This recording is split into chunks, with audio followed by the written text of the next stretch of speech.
Hi, Mick. Good morning to you. How are you doing? Yeah, good morning, mate. Nice to catch up. Thanks, Mick. Appreciate your time today. So just as we're talking rural crime in general, I was particularly interested in your background and specifically your military background. And I was wondering if you're able to give us a brief insight into that in any detail that you can, but particularly as it relates to like covert operations and relating that to what criminals might be looking for as they stake out people's agricultural premises and farms and estates. Yeah, sure. I spent 24 years in the military altogether. Joined up at 16. Did commando forces for about 7 years up in Arbroath, Scotland, for my sins. And then obviously got bored with that and decided to head down to Hereford and join 22 SES B Squad Mountain Troop, which is fantastic environment. But while I was in the SES, I got a liking for covert operations. So I volunteered to go to Northern Ireland to do the undercover stuff, working with an organisation called 14 Intelligence. What the SAS do is they send so many people on the course because it's a very good skill to have, especially later on in your SAS career. So I went down to Pontralis to do the surveillance course. And on that surveillance course, or on the Northern Ireland course altogether, they have three different packages: surveillance, close quarter battle, and CTR, close target recce's. And Right. close Yeah. target recce is where I got the liking because it's our bread and butter. Yeah. It's green army stuff out in the rural countryside, looking at farms or remote Right. buildings, and then covertly scanning them and doing a recce upon them, if that Right. makes sense. So we got very adept, really, to the skills of being able to wander around the rural countryside, invisible to the local population. That's fascinating. And do you think then that the modern criminals, so we're aware rural crime is a massive problem across the world, in fact, but as we discussed earlier, in the UK, it's 50 million. It's a 50 million pound plus business every year. I'm assuming that the criminals who are going into farms and landed estates and rural businesses are probably adopting those kind of techniques. Do you think they're staking people out and keeping an eye on them? What kind of modus operandi might they be employing? Is it similar, do you think? Yeah, it is because I mean you've got the random thieves who are really blatant, really obvious. They'll drive in to a courtyard of a farm, pretending to be lost, Right, or asking for directions. And while they're there, they're just having a quick scan of the courtyard and then driving off. And really, right. but for farmers, that is a major red flag. But people don't. They just assume the best in everyone, Yeah. and especially farmers, because farmers are very forgiving individuals, if that makes sense. And So they've got to. What we're saying is that people in these rural locations, they've really got to be alert. They've got to be keeping an eye out and maybe treat things that aren't quite normal with a degree of suspicion, I guess. Then. Yeah, absolutely. Well, because the next level of criminal are actually the professional gangs, if that makes sense. And Yeah. and uh, and they're the ones that generally operate between when they actually in the act of stealing about 1 o'clock to 4 o'clock in the morning. That Right. that Yeah. sort of time frame, Yeah. which just coincides with the lack of activity Right. by Yeah. the police Yeah. rural crime units, I was. and the criminals know that. So that's why they operate at that time.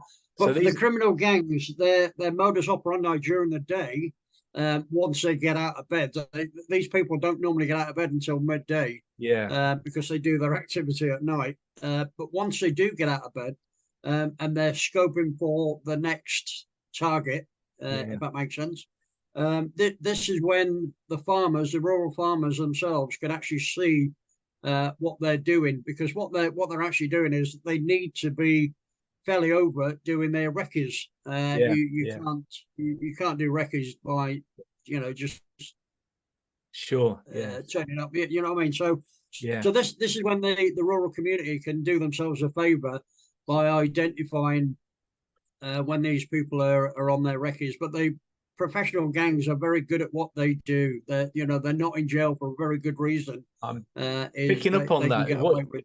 if I'm listening correctly, these are organized people. They know what they're doing by the sound of it, and they've got various methods of deceiving people, I guess, as you've mentioned, asking for directions and that kind of stuff. So I guess the message, if I'm listening correctly, people need to be very aware not to assume that these are sort of fly-by-night people. These are organized, they know what they're doing, and then they have a certain way of operating. And I guess we need to be vigilant. So far, the farmers and their workers are probably the frontline defense then, really. So would that be the case? Yeah, absolutely.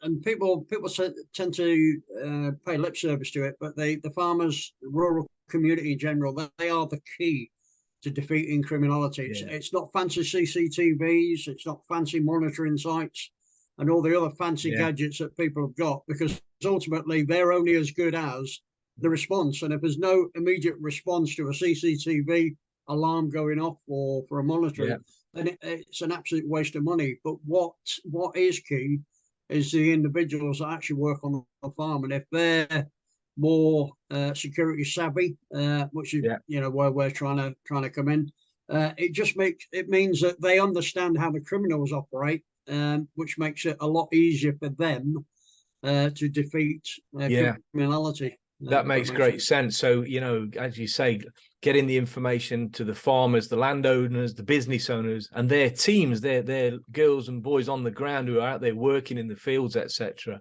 So if they're all alert, if they're all like briefed and trained to be on the lookout for things that are out of the usual, then that's a great line of defense. Very interestingly, Mick, you mentioned CCTV a moment ago. I had a conversation recently with a university researcher. Her name's Kate Tudor, and she was telling me that from interviews that she's had with people who've been caught by committing rural crimes, they're not that bothered about CCTV. It doesn't worry them. Is it? Would you agree with that? Is that the case? Yeah, absolutely. And you only have to look at the news articles in the that's on at the moment, where people are stealing from shops. They've all got balaclavas on. They understand that it's very difficult. And then the vehicles that they drive to the area, the number plates will be doctored. So CCTV and such like is absolutely no fear for these people. Great, and that's great. So technology probably has a place, but the criminal at the end of the day, they're staking these places out. They know what they're looking for. They know the timings from what you're saying. They know when to go in, and when, more importantly, not to go in, steal the stuff, and then before you know it, I guess your tractor and your quad bike and your GPS is gone, and that's the last you'll ever see of it, I suppose. Absolutely. Well, the thing is that these criminal gangs, they steal for order. And GPS units at the moment are very easy to take off. Again, the farmers are our worst enemy. They leave expensive GPS units on top of the tractor. I understand why they do it, because it's easier to do it. But criminal gangs know that, and they'll come in and they're not interested in the tractor. They're interested, and what they'll do in an evening, they'll pick 8 or 9 GPS units off different farms. It's big business. So it's big bucks. If they're targeting an area and they're getting away with, as you say, 8, 9, 10 units, that's a lot of money that they're making, and it's a good night's work, really. Well, listen, Mick, that's been fascinating. As an introduction, I think the message here is for people to be alert, to brief their teams, and just be aware that the high-tech CCTV and those things, they're great, but they're not a brilliant deterrent. We need to be stopping these criminals by protecting ourselves, really. And we can discuss those issues in greater detail in future episodes. So thank you so much, Mick. That's very much appreciated. Pleasure, as always. Thank you.